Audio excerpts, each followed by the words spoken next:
My sister-in-law told my stalker ex where to find me. Now he won't leave me alone. My ex Jake chased me through our neighborhood with a machete 3 years ago during his first psychotic break. After his schizophrenia diagnosis, I stayed to help, took him to every appointment, managed his medications, kept him safe. I only left when he threatened to turn me and Sam into pasture for his bloodhounds after I started dating again. The only remaining connection was through Jess, my brother's girlfriend. She'd been Jake's friend since high school and refused to pick sides. When I got pregnant in January, I told family but asked them to keep it quiet. 24 hours later, Jake left me a voicemail claiming he'd file for custody of his baby. We hadn't spoken in over a year. He didn't know where I lived or worked. Only Jess could have told him. He deserved to know, she said when confronted. He's better now with his medication. He threatened to kill me, Jess. That was during an episode. He's stable now. I made her promise. No more information about me or the baby. She swore she understood. Last weekend was my baby shower. 80 guests at a rented venue, supposed to be perfect. Then I saw Jake at the bar, scanning the crowd. Security tried escorting him out. He bit one of them, screaming that I was carrying his child, that we'd never really broken up, that Sam had stolen me. It took 5 people to remove him. I confronted Jess immediately. How could I keep your baby shower secret? She actually said. He's my friend too. I told you to tell him nothing. I didn't think he'd actually come. I cut her off, told her she was dead to me. My brother begged me to forgive her, said I shouldn't punish him for her mistakes. 2 days later, Jake showed up at my prenatal appointment. Somehow knew exactly when and where. Had to leave through the back while security detained him. Yesterday, he was outside my workplace with flowers, telling everyone he was surprising his pregnant fiancée. I haven't told him anything since the shower. Jess swore when my brother called. I promise. But Jake knew things. My appointment times. Sam's work schedule. Which days I was alone. This morning, I found out how. Jake had created a Facebook page. Fighting for my baby, a father's rights story. Hundreds of followers. Photos of me from years ago. Ultrasound images that weren't mine but looked real. Long posts about how I was keeping his child away due to mental health discrimination. The comments were terrifying. People calling me ableist, offering legal advice, some offering to help him rescue his baby. One comment stood out. Stay strong, Jake. The truth always comes out. Jess Maxwell. I screenshot everything and called my brother. Your girlfriend is publicly supporting my stalker. That's not... She wouldn't... I sent the screenshots. Silence. An hour later. I went through her phone. She's been messaging him for months, sending photos from family events, your ultrasound pictures, Sam's work schedule. Oh my God. She's been feeding his delusions, telling him you still love him, that Sam is controlling you, that once the baby's born you'll come back. I dropped the phone. There's more. She had a draft message ready to send with your home address and the hospital where you're delivering. Your due date's in 2 weeks. Where is she now? She left an hour ago, said she was meeting a friend. My phone buzzed. Unknown number. A photo of Jess and Jake at a coffee shop, looking at something on his phone. Maps. Another text. Your sister-in-law is very helpful. See you soon. Both of us. Sam grabbed his keys. We're leaving. Now. As we packed, Jess called, crying. I'm sorry. I thought if he just saw you, talk to you, he'd accept reality. I didn't know he'd bring people. What people? There's a van outside your house. Men from some father's rights group. They have cameras. They're live streaming. Jake told them you're about to flee with his baby. I looked outside. White van pulling up.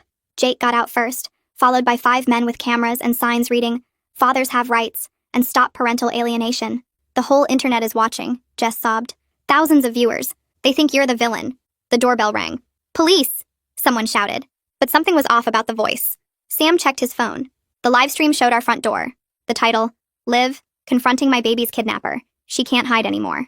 Jake was speaking to the camera. She's inside with the man who stole her from me. They're planning to run away with my child. We're here to stop a kidnapping in progress. The door shook. They were trying to force it open. Sam dialed 911, but the live stream chat was faster. Someone had already called reporting a woman holding a baby hostage. The police will side with them, I whispered. They think I'm the criminal. Another bang at the door. The frame cracked. Then I heard something that made my blood freeze. A voice from the back of the house. I'm in. Back door was unlocked. It was Jake. He was already inside. Sam grabbed my arm and pulled me toward the front door as Jake's voice came from somewhere in the back of the house. He was calling my name in this sing-song way that made my skin crawl, like we were playing some kind of game.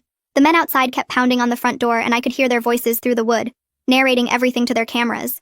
My phone wouldn't stop buzzing in my pocket, and I knew without looking that the video was spreading everywhere. Thousands of people watching what they thought was some kind of custody fight.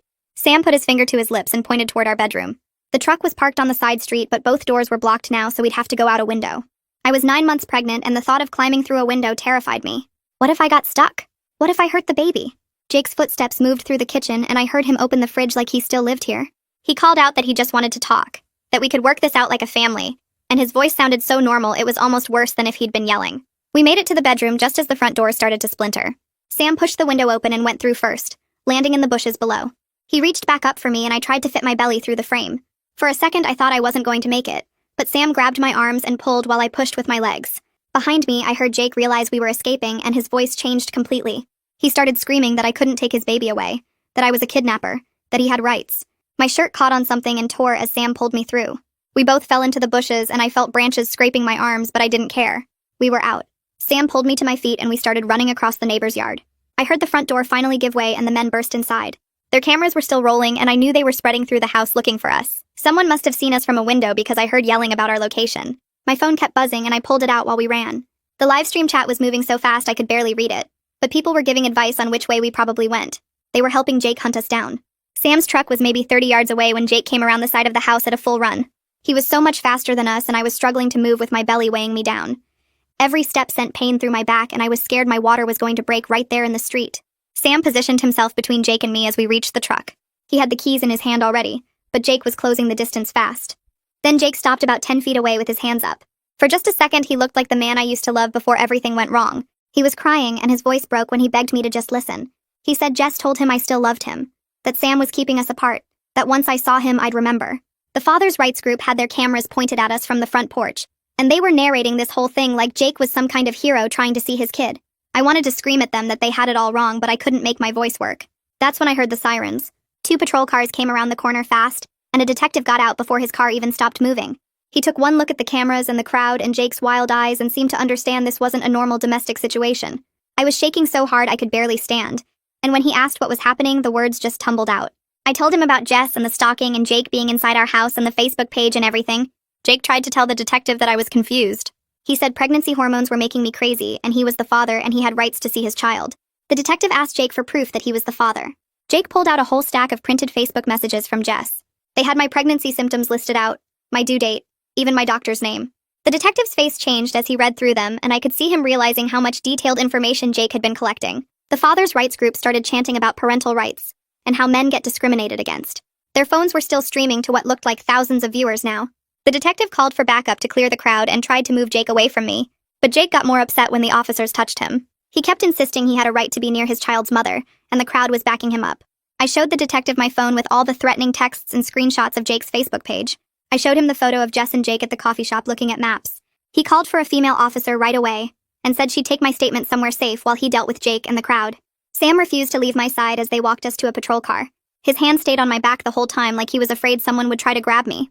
The police station felt too bright after everything that just happened. Detective Putnam led us to a small room with a table and chairs, and Sam stayed right next to me the whole time. The detective pulled out a notepad and started explaining how this was more complicated than a regular stalking case because of Jake's mental health history. He said they needed to figure out if Jake was able to understand what he'd done wrong, or if he needed to go to a hospital instead of jail. My hands were shaking. So bad I had to sit on them. The detective kept talking about how the live stream had blown up online and was already at over 50,000 views. Local news stations were calling the police department asking for information. Sam asked what that meant for us, and Detective Putnam said it meant we needed to be really careful, because people on the internet now thought they knew our whole story. Officer Marguerite Lozano came in with coffee and sat down across from me. She had kind eyes and she told me to take my time telling them everything. So I started from the beginning, from 3 years ago, when Jake chased me through the neighborhood with that machete. I told them about his diagnosis and how I stayed to help him, about all the appointments and medications. I explained how I only left when he threatened to kill me and Sam. Officer Lozano took notes while I talked, and Detective Putnam recorded everything on his phone.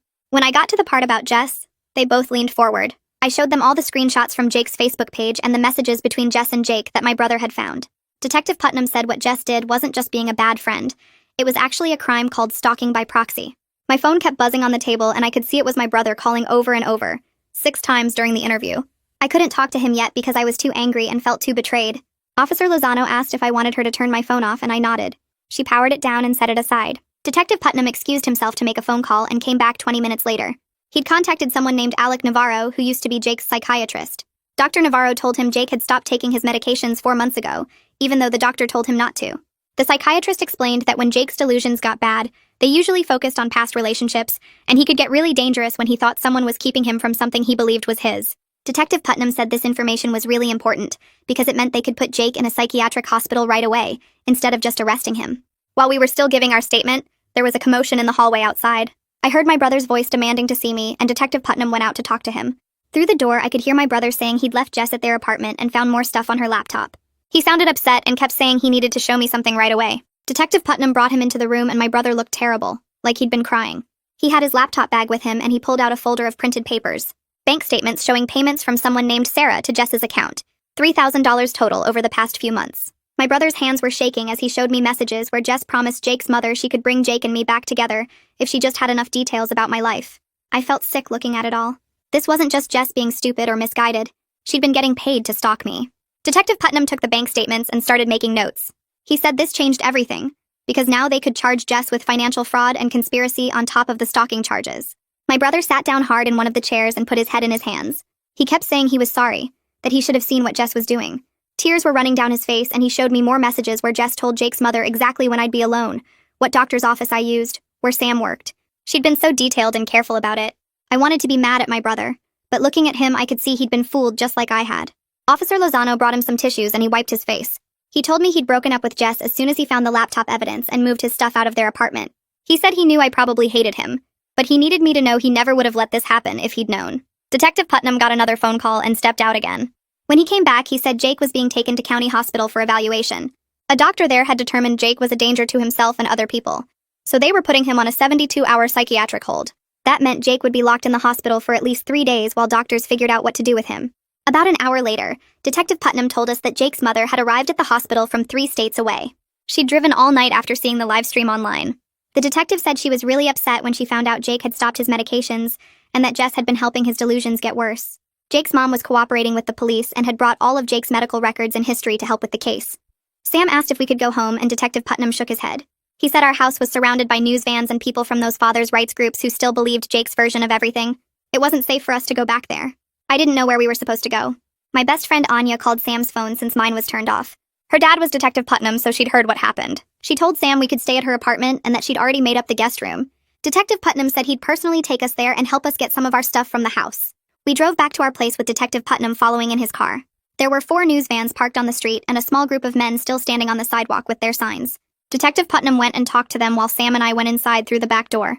The house felt wrong now, like it wasn't safe anymore. We threw clothes and toiletries into bags as fast as we could. I grabbed my prenatal vitamins and the folder with all my medical paperwork. Sam got his laptop and some work clothes. We were only inside for maybe 15 minutes, but it felt like forever. As we were leaving, I got this sharp pain in my stomach that made me double over. Sam caught me before I fell and asked if I was okay. Another pain hit and I realized this might be contractions. We were 2 weeks from my due date, but all the stress might have triggered early labor. Detective Putnam saw me bent over in pain and immediately called for an ambulance. Sam was freaking out asking if the baby was coming and I couldn't answer because the pain was so bad. The ambulance got there in under 10 minutes and the paramedics loaded me onto a stretcher. Sam climbed in with me and we headed to the hospital with Detective Putnam following behind. At the emergency room, they got me into a bed right away and paged my doctor. Dr. Connor Shaw showed up still wearing his regular clothes because he'd been home for the evening. He checked me over and did an ultrasound while I tried not to panic about the baby. After what felt like hours but was probably only 20 minutes, Dr. Shaw told me the cramping was something called Braxton Hicks contractions, not real labor. The baby wasn't coming yet, but my blood pressure was way too high, and he was worried about me. He said I needed to be on bed rest for the next few days at least. He wrote everything down in my chart for the restraining order case we'd have to file, noting that the stalking was causing dangerous medical problems. They kept me in the hospital for a few hours to monitor the baby and make sure my blood pressure came down. Sam never left my side, and Detective Putnam waited in the hallway the whole time. When they finally released me around midnight, Detective Putnam drove us to Anya's apartment himself. Anya had stayed up waiting, and she hugged me as soon as we walked in. She'd made up the guest room with fresh sheets and had snacks and water bottles on the nightstand. I was so exhausted I could barely stand, but I couldn't sleep yet. Anya pulled up the live stream on her laptop because I needed to see what people were saying. The video had over 200,000 views now. The comment section was full of people supporting Jake and calling me terrible names. They said I was a vindictive ex trying to keep a father from his child. They said I was discriminating against Jake because of his mental illness. Some comments said Sam had brainwashed me. The fathers' rights groups had made me their big cause and were sharing the video everywhere. Anya showed me posts on different websites where people had shared our address and Sam's workplace information. We were being doxxed by hundreds of strangers who believed Jake's delusion was real. Some of the comments were scary, people saying they hoped someone would rescue the baby from me. Sam took the laptop away and closed it. He said I didn't need to see any more of that right now, but I kept thinking about all those people out there who thought I was the bad guy in this situation. Detective Putnam texted Sam around 2 in the morning saying he was still at the police station working on our case. He'd contacted something called the FBI Cybercrimes Division, because the doxing and online harassment involved people from different states, which made it a federal issue. He was building a case against Jake and Jess, but also against the leaders of the father's rights group who'd organized the invasion of our house. By the time the sun came up, Detective Putnam had enough evidence to request emergency restraining orders against 5 people, Jake and Jess and 3 men who'd been at our house with cameras. The courthouse was old and smelled like cleaning products and paper. Sam held my hand while we waited in the hallway outside the courtroom. My brother sat 2 chairs down, not looking at either of us. Detective Putnam stood near the door talking to a woman in a dark suit who I figured was the prosecutor. My stomach hurt and the baby kept kicking like she could feel how nervous I was. I'd barely slept in 2 days thinking about seeing Jake again, even if it was just on a video screen. A bailiff opened the courtroom doors and called our names. Inside, the judge sat behind a big wooden desk that made him look small. The prosecutor, Harley Grimes, introduced herself and shook my hand. She had short gray hair and wore glasses on a chain around her neck. She told me to sit in the front row and just answer honestly if the judge asked me anything. On a large monitor mounted to the wall, Jake's face appeared. He looked cleaner than the last time I'd seen him, hair combed and wearing an orange jumpsuit. His eyes found me immediately through the camera, and he smiled like we were meeting for coffee. My whole body went cold. The judge asked Jake's lawyer to present his case first. The lawyer stood up and started talking about mental health discrimination, and how Jake deserved a chance to prove paternity. He said Jake was taking his medication now and was stable. He said fathers have rights even when they're sick, and that keeping Jake away from his child was cruel and unusual punishment. Some people in the back of the courtroom clapped until the judge told them to be quiet. Harley stood up next. She had a folder full of papers that she started laying out on the table in front of the judge. She showed him my medical records proving I was already 8 weeks pregnant the last time Jake and I had any contact. She pulled up Jake's Facebook page on a laptop and the judge leaned forward to read the posts. His face got harder with each page. She played one of Jake's voicemails where he threatened to take the baby the moment I gave birth. She showed the payment records from Jake's mother to Jess, $3,000 over 4 months. Then she played parts of the live stream from our house. The judge watched Jake on the screen trying to break down our door while telling thousands of people I was kidnapping his baby. When the video ended, the judge took off his glasses and rubbed his eyes. Jake's lawyer started talking again about mental illness and father's rights. He said Jake couldn't be blamed for actions he took while unmedicated. He said the real villain was the mental health system that failed Jake. Some of the people in the gallery started shouting agreement. One man stood up and started filming on his phone. Another woman yelled that I was discriminating against sick people. The judge banged his gavel 3 times and told everyone to be quiet or leave. When they didn't stop, he ordered the bailiff to clear the courtroom. It took 10 minutes to get everyone out. They were still shouting in the hallway about injustice and father's rights. When the courtroom was finally empty except for us and the lawyers, the judge looked at Jake on the screen. He asked Jake directly if he understood that the baby wasn't his. Jake shook his head and said Jess had told him I was confused, that pregnancy hormones were making me believe Sam's lies. He said once the baby was born and he could take a paternity test, everyone would see the truth. The judge closed his eyes for a long moment.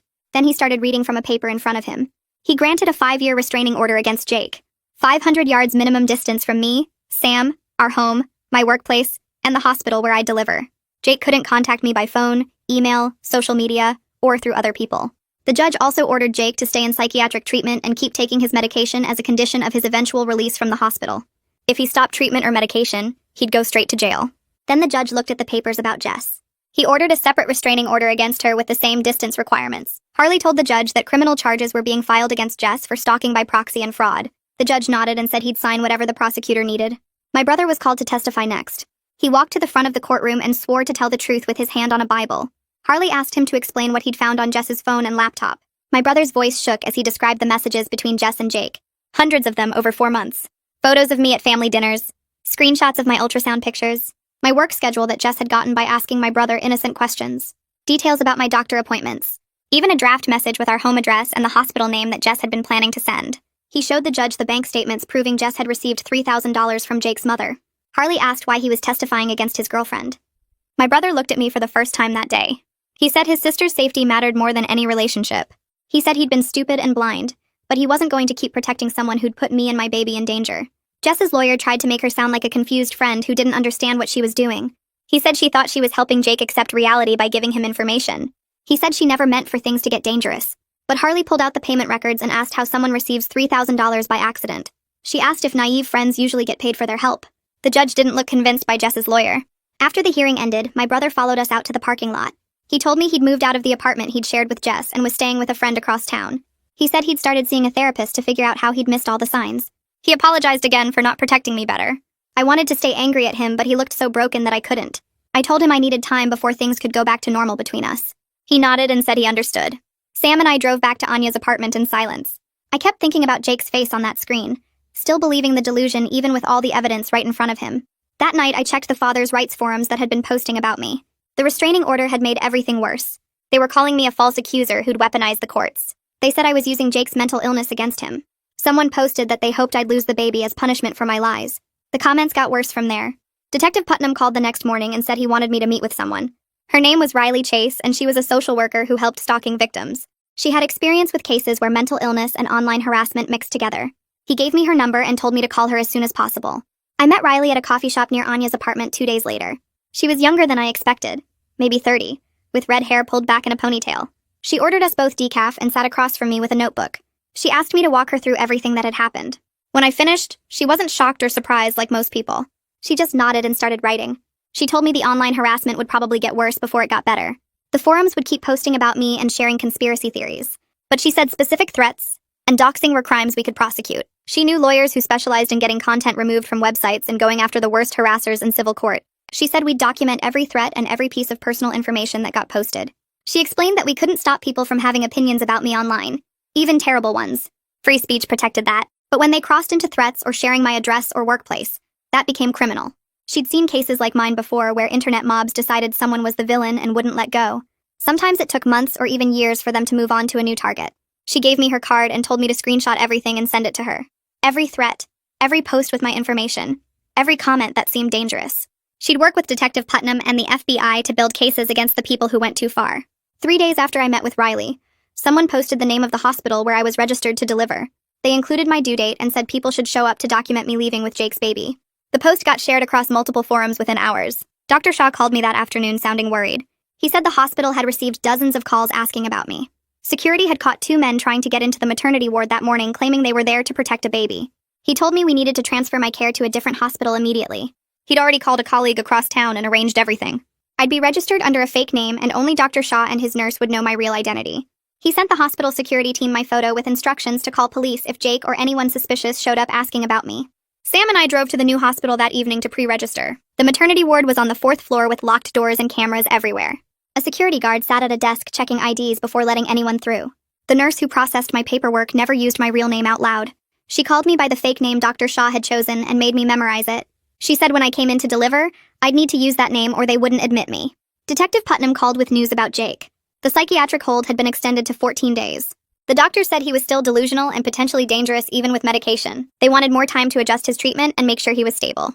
Detective Putnam said this was good for us because it meant Jake would be locked up when I delivered. That same afternoon, Jake's mother showed up at Anya's apartment. Anya called me before letting her in, and I almost said no. But something made me agree to see her. She looked older than I remembered, with new gray in her hair.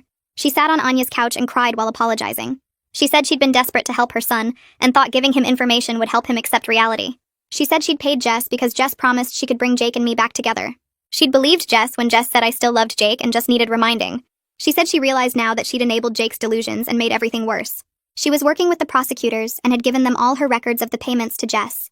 She'd also signed papers giving Jake's doctors full control over his treatment, so he couldn't refuse medication anymore. She asked if there was anything she could do to help protect me and the baby. I told her the best thing she could do was make sure Jake stayed in treatment and on his medication for the rest of his life. She promised she would and left me her phone number in case I ever needed anything. 2 days after Jake's mother left, Sam and I met with a real estate agent named Jonathan, who specialized in secure apartments. He showed us 3 buildings across town, each one farther from our old neighborhood, and the memories of that terrible night. The first place had a doorman, but the windows felt too exposed, facing a busy street where anyone could stand and watch. The second had better security, but the rent made Sam's face go pale when Jonathan quoted the monthly cost. The third building sat on a quiet block with a gated entrance, cameras covering every angle, and a lobby guard who checked IDs before letting anyone past the front desk. The apartment itself was smaller than our house, just 2 bedrooms on the 4th floor, but the moment I walked in, I felt something I hadn't felt in weeks. Safe. Sam squeezed my hand, and I knew he felt it too. Jonathan pulled out the paperwork and started explaining deposits and lease terms, while I calculated how much we'd need to move in. Between first month, last month, security deposit and moving costs, we were looking at nearly $8,000. We had maybe half that in savings. I felt my chest tighten as the safe feeling started slipping away. Jonathan must have seen my face change because he paused mid-sentence and asked if we needed a minute to discuss finances. Sam started to say we'd need to think about it when my phone rang. Detective Putnam. He asked where we were and I told him about the apartment hunting. He was quiet for a second, then said he might be able to help with the costs through a victim assistance program the county ran for people whose homes had been compromised by stalkers. He said he'd already started the paperwork after seeing our situation and thought we'd qualify for up to $10,000 in moving expenses. The relief made me dizzy. Sam took the phone and got the details while I sat on the apartment's empty living room floor, one hand on my belly where the baby was kicking. Jonathan gave us an hour to sort things out and stepped into the hallway. Detective Putnam connected Sam with someone from the Victim Services Office who confirmed they could expedite our application, given the urgency and the online threats.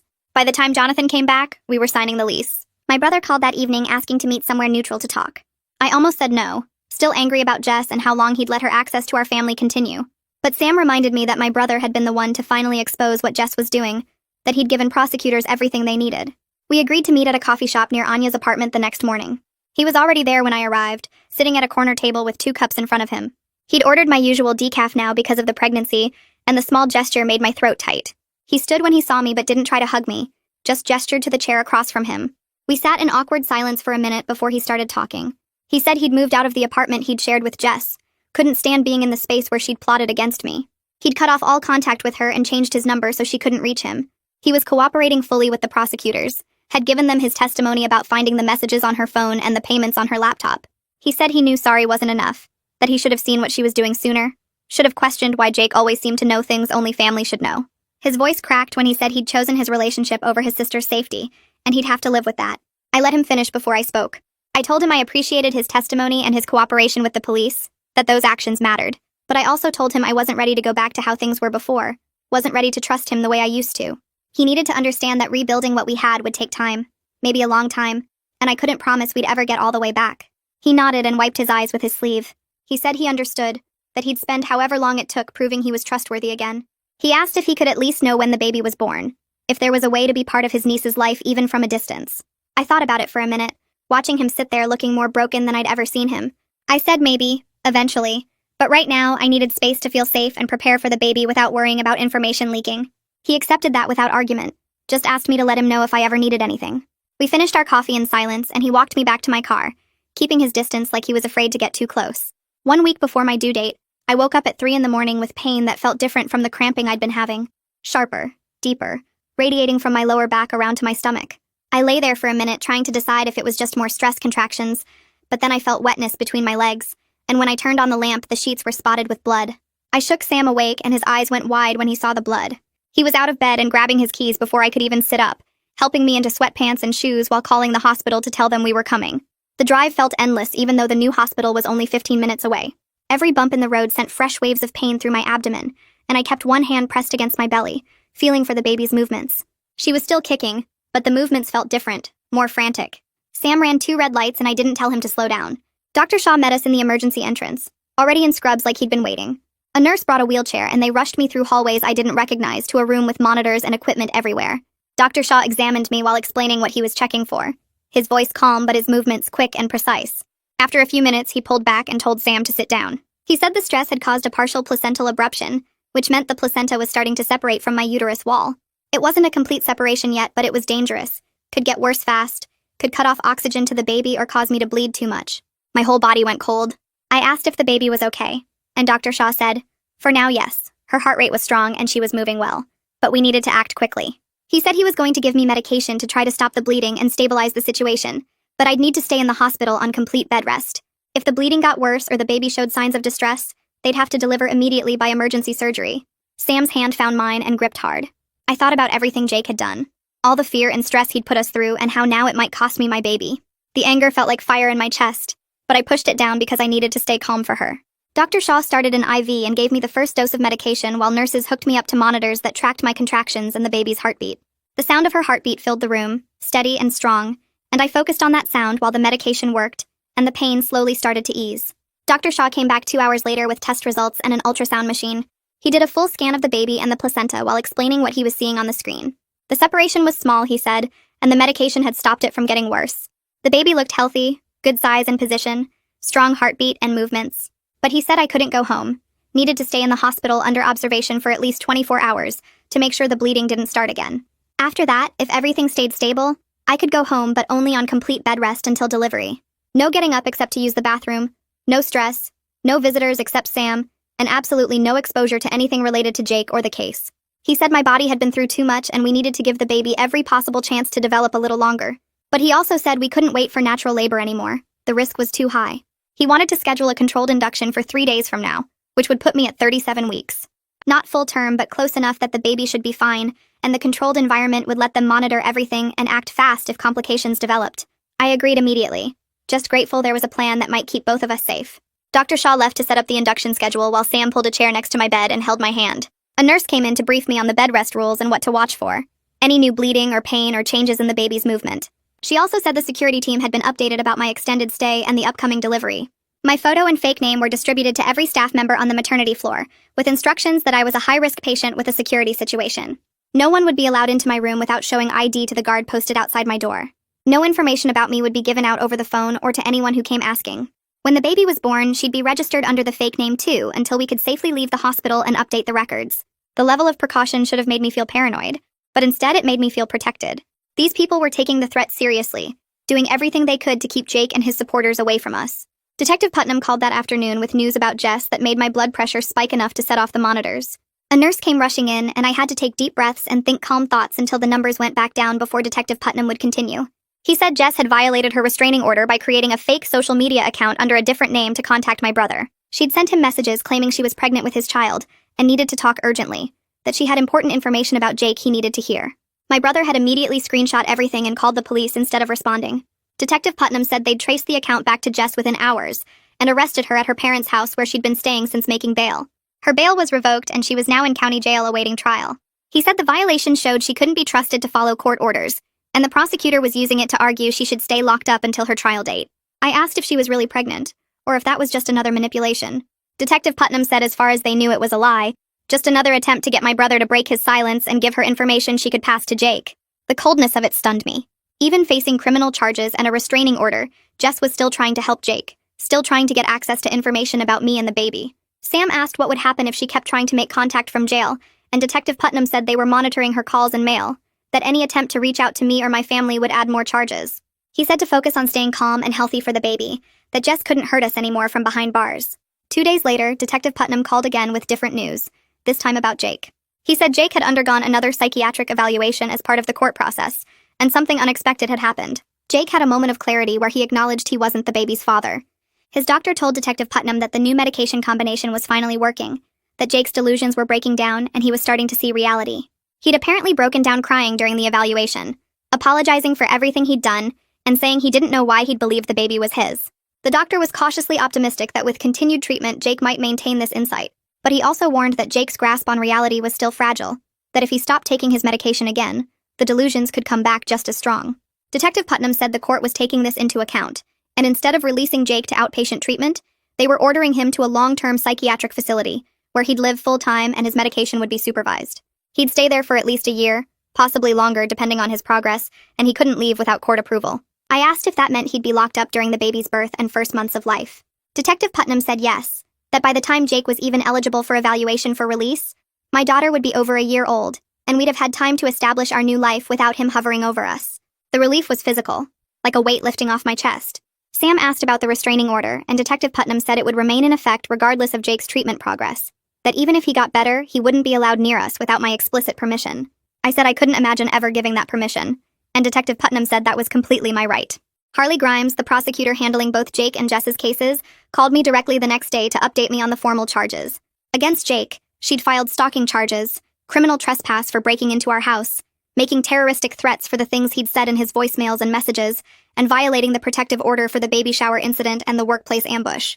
Each charge carried serious prison time, but given Jake's mental illness, Harley said the focus was on getting him long-term psychiatric treatment, rather than just punishment.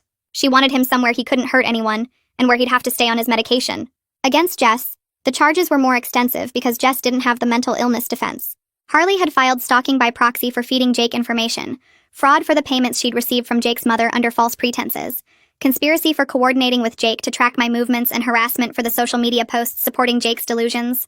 Harley said Jess was facing up to 5 years in prison if convicted on all counts, though she'd likely try for a plea deal. I asked what kind of deal she might get, and Harley said she wouldn't accept anything less than 3 years with mandatory counseling and full restitution for the costs her actions had caused us. The father's rights group leaders who'd organized the house invasion were facing criminal trespass and conspiracy charges. Harley said 3 of them had already accepted plea deals that included probation, community service, and orders to remove all content about me from their platforms. They also had to post public corrections admitting they'd been wrong about the situation. I asked if that would actually reach all the people who'd seen the original livestream, and Harley admitted probably not, but it was the best they could do legally. The important thing was establishing the truth in the court record, so if anyone did search my name, they'd find the real story. Riley Chase came to visit me in the hospital the day before my scheduled induction. She brought her laptop and said she wanted to help me prepare a victim impact statement for Jake's eventual sentencing hearing. I hadn't thought about having to face Jake again, even via video, and the idea made my heart rate spike. Riley saw the monitor jump and quickly reassured me that I wouldn't have to see him in person, could submit a written statement or record a video instead. But she said having a statement ready would be powerful, would help the judge understand the full impact of what Jake had done.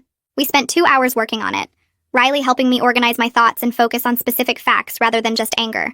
She had me describe the machete incident 3 years ago, how I'd stayed to help Jake despite my fear, how I'd only left when his threats became too specific and too violent. Then the pregnancy announcement and Jake's immediate claim that the baby was his, despite us having no contact for over a year. The stalking escalation, the Facebook page, the baby shower attack, the workplace ambush, the home invasion with the live stream, the medical complications, the bleeding and placental abruption caused by stress, the fear that I might lose my baby because of his delusions. Writing it all down in chronological order was exhausting, but also cathartic, like I was finally organizing the chaos into something concrete and undeniable. Sam worked on his own statement in the corner of the room, writing about the fear of almost losing both me and our baby, about having to protect his family from someone who should have been safely in treatment. Riley said both statements would be powerful evidence of the harm Jake had caused and would help ensure he got the long-term treatment he needed. Detective Putnam called that evening to tell me the FBI's Cybercrimes Division had finished their investigation into the online harassment. They'd identified and interviewed the 3 most aggressive harassers who'd made specific threats against me. 2 of them, both men in their 30s from different states, were being charged with interstate harassment and cyberstalking. The third was a 17-year-old kid who'd gotten caught up in the father's rights rhetoric without understanding the reality of the situation. He was getting a warning and mandatory counseling instead of charges, but his parents had been informed and were horrified by what he'd done. Detective Putnam said several websites had removed Jake's Fighting for My Baby page and associated content after receiving legal demands from our lawyer. The page was still archived in a few places, and screenshots would probably circulate forever, but the main sources were gone, and anyone searching would now find articles about the arrests and charges instead. He said the online mob had mostly moved on to other causes, which was typical for internet outrage. I asked if we'd ever be completely free of it, and he was honest. Said probably not completely, but the worst of it was over. The people who mattered, the legal system and law enforcement, knew the truth. That would have to be enough. My brother proved his commitment to rebuilding trust by testifying at Jess's preliminary hearing 3 days after I delivered the baby. Sam stayed home with our daughter while Anya drove me to the courthouse, my body still sore from labor but determined to see Jess face consequences. My brother was already there, looking nervous in a suit I'd never seen him wear before. He saw me and started to approach but stopped when I didn't move toward him. Anya squeezed my hand and we took seats in the back of the courtroom. Jess was brought in wearing an orange jumpsuit, her hair pulled back and her face without makeup. She looked smaller than I remembered, less threatening now that she was behind bars. The preliminary hearing was just to determine if there was enough evidence to proceed to trial, but Harley Grimes was thorough, presenting every piece of evidence methodically. My brother took the stand and testified about finding the messages on Jess's phone, the payments on her laptop, the draft message with our address and hospital information. He described how Jess had lied to him for months, had used their relationship to gain access to family information she then sold to Jake's mother, and fed to Jake himself. His voice stayed steady, but I could see his hands shaking as he held the printed evidence. Jess's lawyer tried to cross-examine him, suggesting he was lying to protect his sister, but my brother shut that down immediately. He said he was testifying because what Jess had done was wrong and dangerous, that she'd helped a mentally ill man stalk his pregnant sister and nearly caused the loss of his niece. He said he'd learned to recognize manipulation and wasn't going to let Jess minimize her actions or play victim. The judge ruled there was more than enough evidence to proceed to trial and set a date for 2 months from now. After the hearing, my brother came over to where Anya and I were standing. He didn't try to hug me or make excuses, just said he hoped his testimony showed he was serious about making things right. I told him it was a start, that I'd seen him choose the truth over protecting Jess, and that mattered. He said he'd also started attending a support group for people who'd been in relationships with manipulative partners, that he was learning to recognize the red flags he'd missed with Jess. He was working on his own judgment and his own healing, so he could be someone I could trust again. I nodded and said I appreciated that. Then Anya and I left to get back to Sam and the baby. On the drive home, Anya said my brother looked different, more grown up somehow. I agreed, said maybe almost losing his family had finally woken him up to reality. 2 days before my scheduled induction, Jake's mother showed up at Anya's apartment.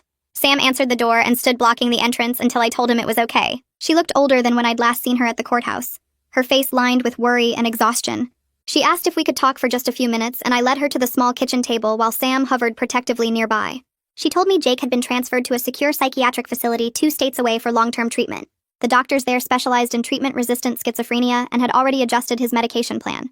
She'd signed over medical power of attorney to his treatment team, so she couldn't interfere with their decisions even if she wanted to. She'd also set up a trust fund to ensure Jake would have lifetime care regardless of what happened to her. Her hands shook as she pulled out papers showing all the legal arrangements she'd made. She said she knew nothing could undo what Jake had done to me, what she had enabled by paying Jess for information. She wasn't asking for forgiveness or trying to maintain a relationship. She just wanted me to know Jake would never be able to hurt me again, that she'd made sure of it. Then she asked if she could send a baby gift after delivery, maybe a savings bond or something practical that wouldn't require any contact between us. I told her I needed to think about it, that I wasn't ready to make decisions about any kind of connection between her and my daughter. She nodded and stood to leave, thanking me for even letting her explain. After she left, Sam asked if I was okay, and I realized I felt relieved rather than angry. Knowing Jake was far away in a secure facility, that his mother had given up control to professionals, made me feel safer than I had in weeks. The next morning, Detective Putnam called with news about the Father's Rights Group. The 3 leaders who'd organized the invasion of our house had accepted plea deals. They'd each received 2 years probation, 200 hours of community service, and were ordered to remove all content about me from their websites and social media platforms. The plea deal also required them to post public corrections on their main pages, stating they'd been wrong about the situation, that I wasn't keeping a father from his child, that they'd participated in stalking a pregnant woman based on false information. Detective Putnam said the corrections wouldn't reach everyone who'd seen the original live stream, but it was a legal victory that established the truth in official records. Their followers would still believe what they wanted to believe, but anyone who looked into the case would find the court documents showing what really happened. He said the FBI was still investigating the more serious online threats and doxing, that several people might face federal charges. I thanked him for everything he'd done, and he told me he'd check in after the baby was born to make sure hospital security was maintaining protocols. Hanging up, I felt like another piece of the nightmare was dismantled, slowly but steadily. That evening, Anya surprised me by transforming her living room into a baby shower space. She'd invited Sam, my brother, and 2 other close friends whose information had never been compromised by Jess. There were pastel decorations, a small cake, and a pile of wrapped gifts on the coffee table. It was everything the original shower should have been, peaceful and joyful without the fear of Jake appearing. My brother arrived carrying a large wrapped box and hugged me carefully, mindful of my pregnant belly. We played simple games and ate cake while Anya told funny stories about her own mother's pregnancy with her. When I opened presents, there were practical things like diapers and baby clothes, but also thoughtful gifts like a handmade baby blanket from my brother. He'd learned to crochet specifically to make it, spending weeks on the intricate pattern. Inside was a card promising to be the best uncle, to protect his niece, to never let anyone hurt our family again. I started crying reading it and couldn't stop, overwhelmed by how different this felt from the chaos and terror of recent weeks. Sam held me while I cried, and my brother apologized for making me emotional. I told him these were good tears, that I needed to feel this kind of happiness again. Anya brought me tissues, and we spent the rest of the evening talking about normal things like baby names and nursery colors. For a few hours, I felt like a regular pregnant woman excited to meet her baby, not a stalking victim counting down to delivery. We arrived at the hospital at 6 in the morning, the sky still dark and the parking lot nearly empty. Sam carried our bags while I waddled through the automatic doors, my body heavy and uncomfortable. At registration, I gave the false name we'd arranged with hospital security, and the clerk's eyes flickered with recognition. She'd clearly been briefed about our situation. She processed us quickly and quietly, then called for an escort to take us upstairs. A security guard walked us to the maternity ward where a nurse was waiting. She introduced herself and led us to a private room at the end of the hall, away from the other patients. She explained that my room number wouldn't be posted anywhere, and only approved visitors would be allowed on the floor. Dr. Shaw arrived 20 minutes later, reviewing my chart and checking my blood pressure. He said my body had been under enormous stress and the delivery might be complicated because of it. His team was prepared for anything that might happen. He explained the induction process, how they'd start medication to begin contractions and monitor me closely throughout. Sam pulled a chair close to the bed and took my hand as the nurse inserted the IV. The medication started dripping into my veins, and Dr. Shaw said it would take a few hours before real labor began. He told me to try to rest while I could. Sam squeezed my hand and I closed my eyes, trying to relax despite knowing what was coming. Labor started slowly, just mild cramping at first that gradually built into real contractions. By mid-morning, I was breathing through them, gripping Sam's hand while the nurse checked my progress. The contractions got stronger through the afternoon, coming closer together until I couldn't talk through them anymore. Between contractions, I thought about how different this experience was from what I'd imagined months ago. I'd pictured a joyful delivery with family visiting and flowers filling the room. Instead, I was registered under a fake name with security outside my door, still afraid Jake might somehow find us. His delusions had stolen so much joy from what should have been the happiest time of my life. But then I'd look at Sam sitting beside me, his face full of love and concern, and I'd remember what mattered most. We were about to meet our daughter. She'd be safe and loved and protected. Jake's illness had tried to destroy us, but we'd survived. The contraction would end and I'd breathe again, focusing on Sam's steady presence and the life we were bringing into the world. Another contraction would start, and I'd grip his hand harder, riding the wave of pain while he counted breaths with me. The hours blurred together, pain and rest and Sam's voice anchoring me through it all. At 4:47 in the afternoon, after 12 hours of labor, our daughter was born. She came out screaming and perfect, her little face scrunched up and furious at being forced into the cold world. The nurse placed her on my chest and I felt a fierce protective love that made everything we'd been through worth it. She weighed 7 pounds 4 ounces and had dark hair like Sam's, already thick and damp against her tiny skull. I couldn't stop staring at her, counting her fingers and toes, amazed that she was real and here and ours. Sam was crying as he cut the umbilical cord, his hands shaking with emotion. When he looked at me, I saw the fear of the past weeks finally leave his face, replaced by pure joy and wonder. He kissed my forehead, and then touched our daughter's cheek gently, whispering that he'd keep us both safe forever. The nurse took her to clean and weigh her while Dr. Shaw finished the delivery. When they brought her back wrapped in a hospital blanket, Sam held her for the first time, and I watched him fall completely in love. He rocked her gently, and told her about all the things he'd show her, all the ways he'd protect her, all the love she'd have. I was exhausted and sore, but happier than I'd ever been. Hospital security kept strict watch during our 2-day stay.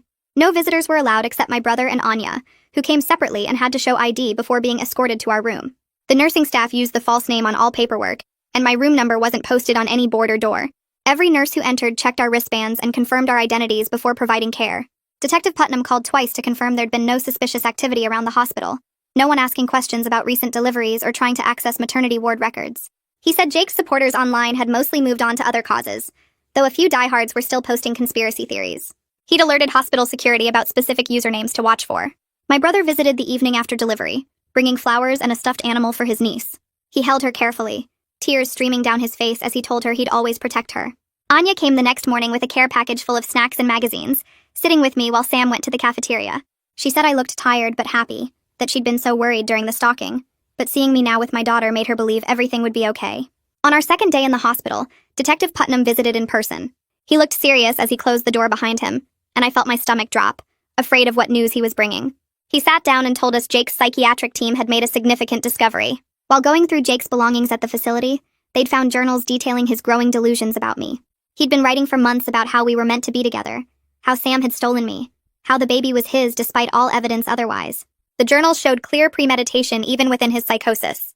He'd been planning to confront me, to take me back, to raise the baby as his own. What made it worse was evidence that he'd been hiding his medications for months before the stalking got bad. The journals mentioned crushing pills and faking swallowing them, deliberately avoiding treatment because the voices told him the medication was keeping us apart. The psychiatric team said this explained his rapid deterioration from stable to dangerous. It also meant his actions weren't just spontaneous breaks from reality, but calculated behavior driven by untreated delusions. Detective Putnam said this evidence strengthened the criminal case considerably. It showed Jake had capacity to plan and deceive even while delusional, which would matter during sentencing. He asked if I wanted to read the journals and I said no immediately. I didn't need to see inside Jake's broken mind. I just needed to know he couldn't hurt us anymore. The next afternoon, Harley Grimes called with an update on Jake's case.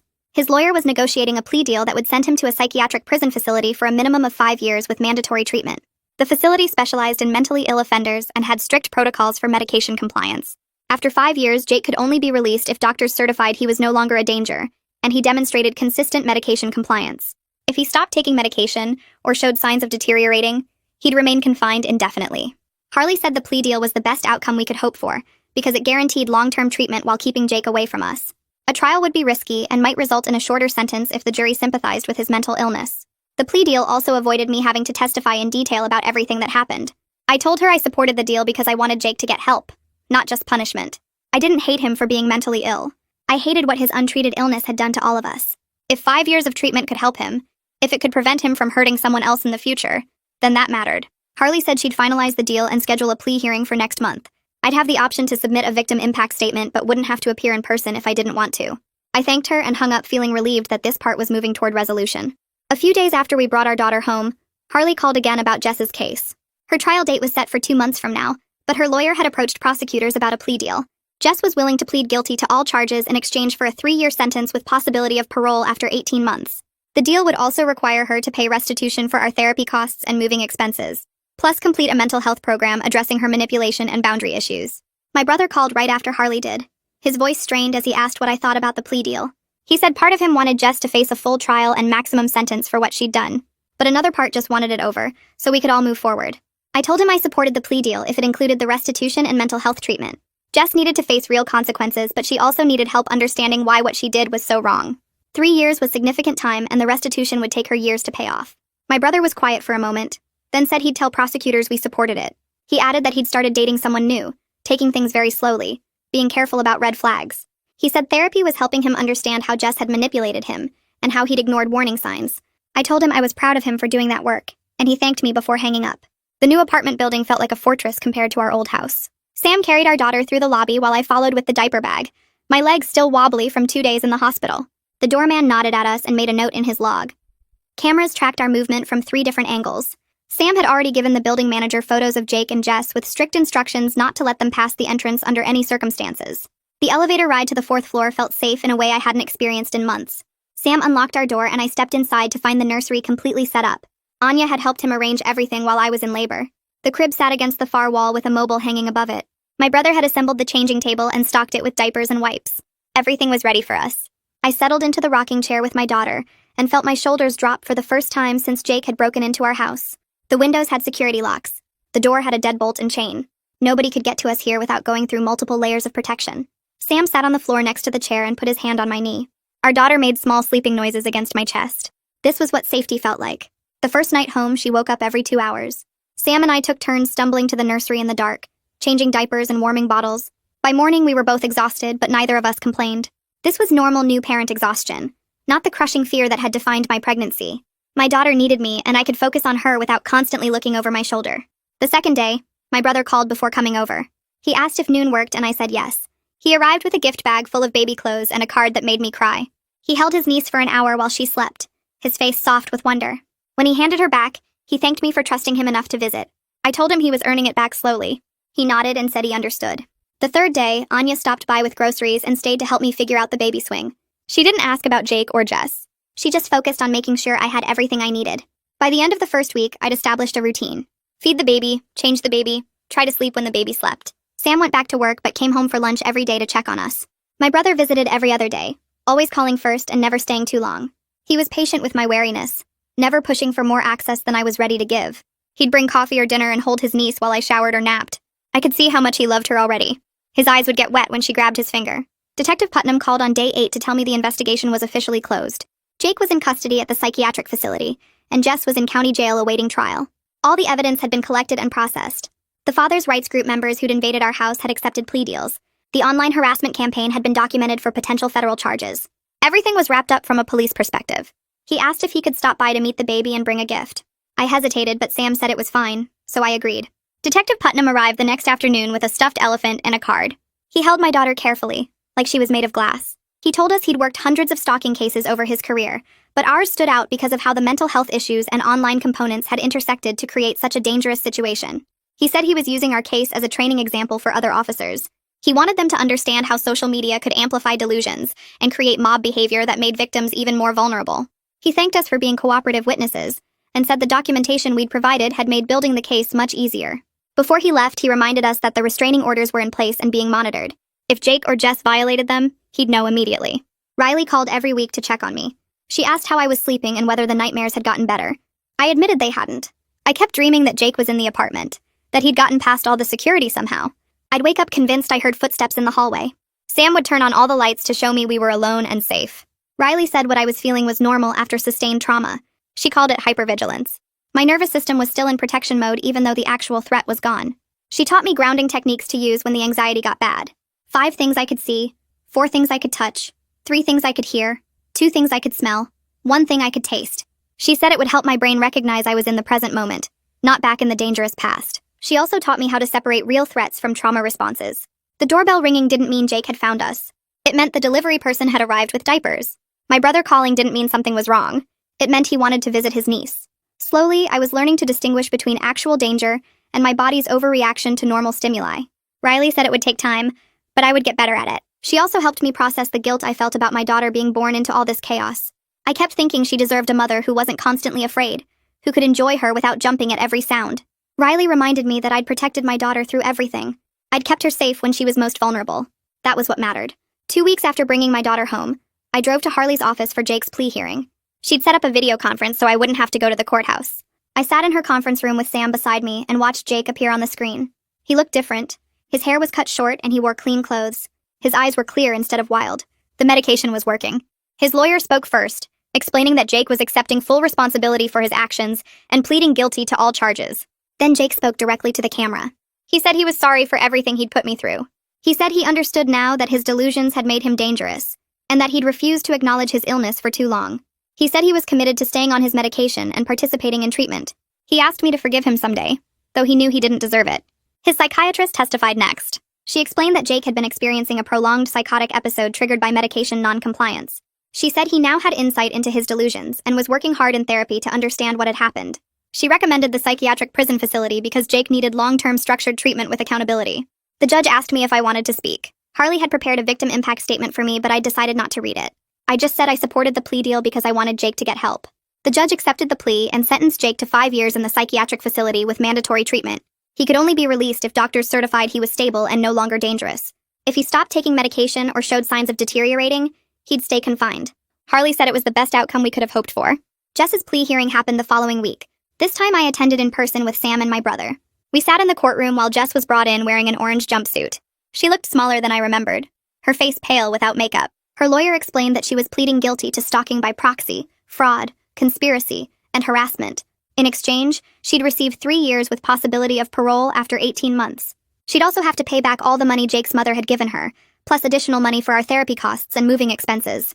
The judge asked if she wanted to make a statement. Jess stood up and read from a piece of paper. She said she was sorry for betraying my trust and enabling Jake's delusions. She said she'd convinced herself she was helping Jake by giving him information about me. She thought if he just saw me and talked to me, he'd accept that we weren't together anymore and move on. She admitted she'd taken money from Jake's mother, and that the financial motivation had clouded her judgment. She said she understood now that what she'd done was dangerous and wrong. She asked for my forgiveness, but said she knew she didn't deserve it. The judge was not sympathetic. He told Jess that her actions had put a pregnant woman and unborn child in serious danger. He said taking money to provide information to a stalker was particularly egregious. He accepted the plea deal but made it clear that if she violated any terms of her sentence, she'd serve the full 3 years without possibility of parole. He also ordered her to have no contact with me, Sam, or my daughter for the rest of her life. After the hearing, my brother walked with us to the parking garage. He said seeing Jess accept responsibility had helped him find some closure. He'd spent months wondering if he'd missed obvious signs, or if she'd been that good at hiding her true nature. His therapist was helping him understand that Jess had been manipulative from the start, and that he shouldn't blame himself for trusting someone he loved. He told us he'd started dating someone new, a woman he'd met at the gym. They were taking things very slowly. He was being careful about red flags and paying attention to how she treated other people. He was applying everything he'd learned in therapy about recognizing manipulation tactics. He asked if he could babysit his niece sometimes. I looked at Sam and then back at my brother. I told him yes, but we'd start with short visits while Sam or I were home. He nodded and said that was fair. He'd proven himself trustworthy over the past 2 months by respecting every boundary I'd set and being honest about his own healing process.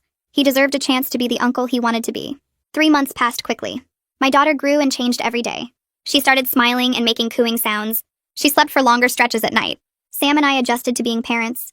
The online harassment that had been so intense during the stalking gradually died down. The father's rights groups moved on to other causes and other people to target. The posts about me were still out there, but they got buried under newer content.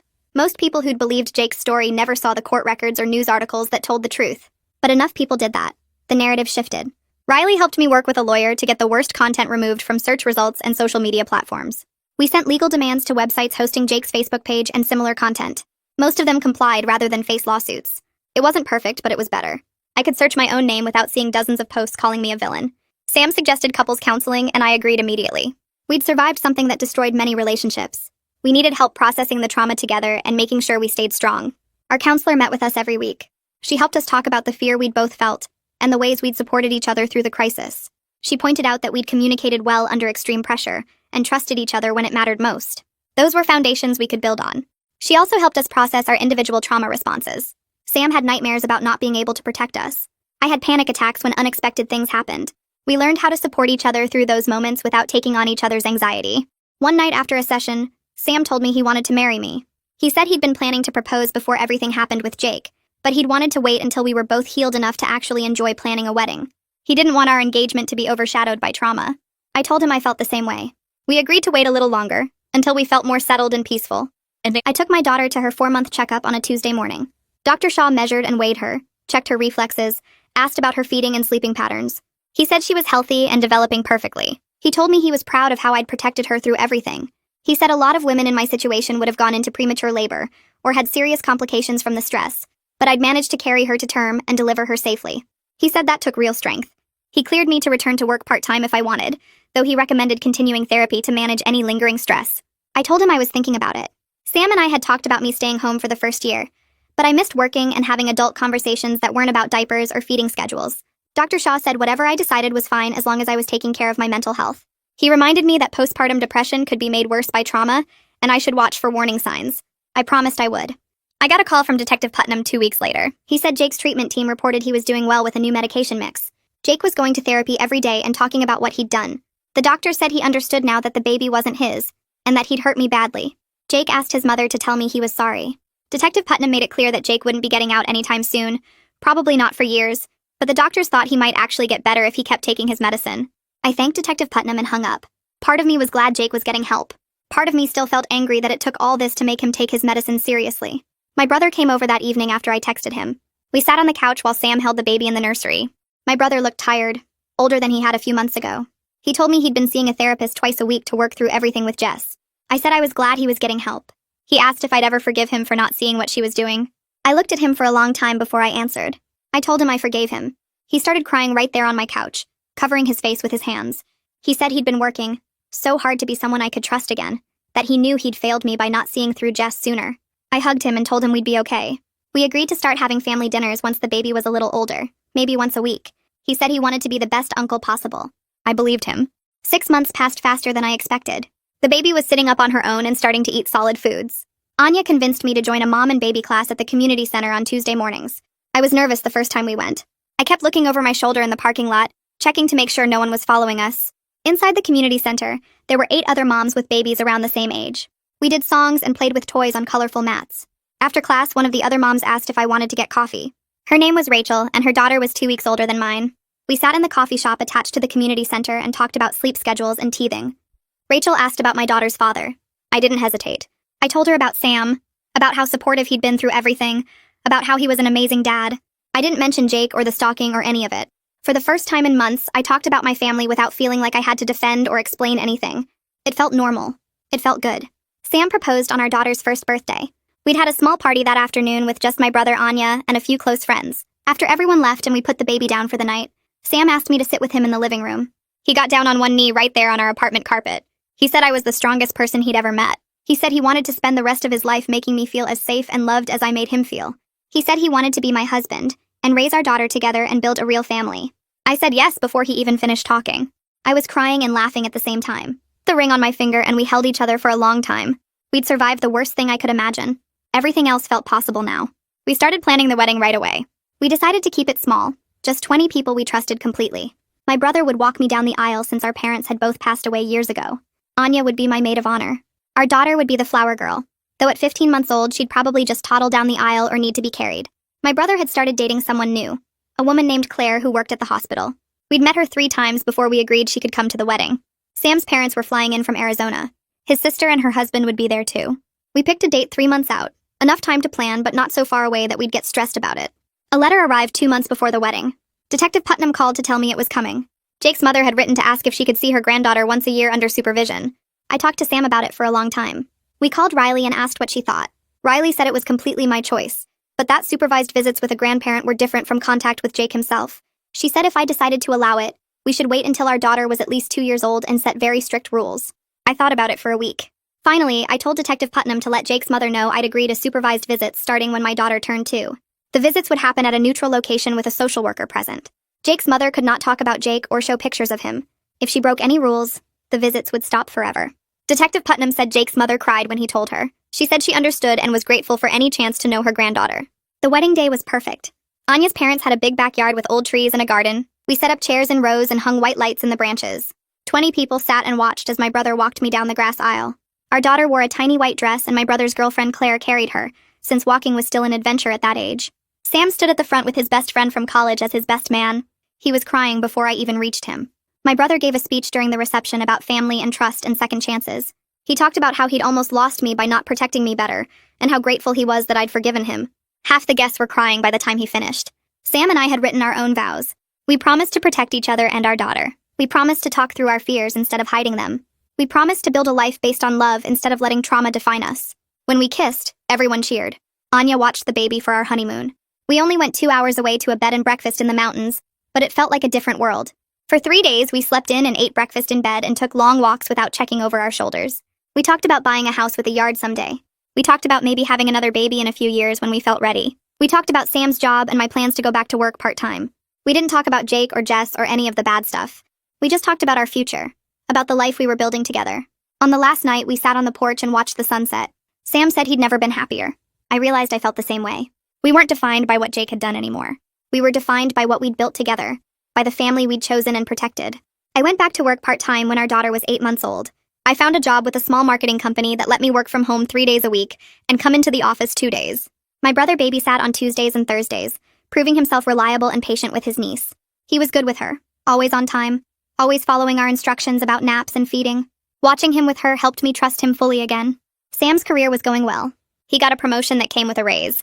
We started saving money seriously for the first time, putting away money each month for a down payment on a house. We looked at listings online and talked about what we wanted. A yard for sure, 3 bedrooms so the baby could have her own room and we could have a guest room. A good school district. We weren't in a hurry, but it felt good to have a plan, to be working towards something together. Harley Grimes called me on a Tuesday morning while I was working from home. She said Jake had been moved to a different facility, one that was less secure than where he'd been. I felt my stomach drop. She explained quickly that he couldn't be released for at least 4 more years, probably longer. The restraining order was still active and would be for years. But Jake had done so well with his treatment that the doctors recommended moving him somewhere he'd have more freedom and better therapy options. Harley said it was actually a good sign that he was getting better. I called Riley as soon as I hung up with Harley. Riley talked me through my panic. She reminded me that Jake getting better was the best possible outcome for everyone, including me. A Jake who stayed on his medication and understood what he'd done was much safer than a Jake who stayed sick and angry. She was right, but it still scared me. I told Sam that night and he held me while I cried. He promised we were safe, that Jake couldn't get to us, that we'd built a good life and nothing was going to take it away. Our daughter took her first steps on a Tuesday afternoon in May. The sun came through the living room windows and made bright squares on the carpet. She'd been cruising along the furniture for weeks, holding onto the couch and the coffee table while she moved around the room. Sam and I sat on opposite sides of the living room with maybe 6 feet between us. My brother was there too, sitting on the couch with his phone out. Our daughter stood by the couch, one hand on the cushion for balance. She looked at Sam and then at me. Sam held out his hands and said her name. She let go of the couch. She took one wobbly step, then another, then 3 more before she fell forward into Sam's arms. My brother was crying and filming at the same time. Sam picked her up and spun her around while she laughed. I realized in that moment that I was genuinely happy. The fear that used to wake me up at night had faded into something I could manage. The hypervigilance that made me check every car in the parking lot had become occasional anxiety instead of constant terror. We'd built a beautiful life from the ashes of what Jake had done to us. 2 years after everything happened, I found out I was pregnant again. This time we'd planned it. This time there was joy instead of fear. Sam and I sat our daughter down on the couch between us. She was almost 3 now, talking in full sentences and obsessed with dinosaurs. Sam told her she was going to be a big sister. She clapped her hands and asked if the baby would like dinosaurs too. My brother came over that night and brought a gift for his future niece or nephew. He hugged me and said he was thrilled. I placed my hand on my growing belly and felt grateful for the family we'd chosen and protected. We'd survived. We'd healed. We were genuinely thriving now.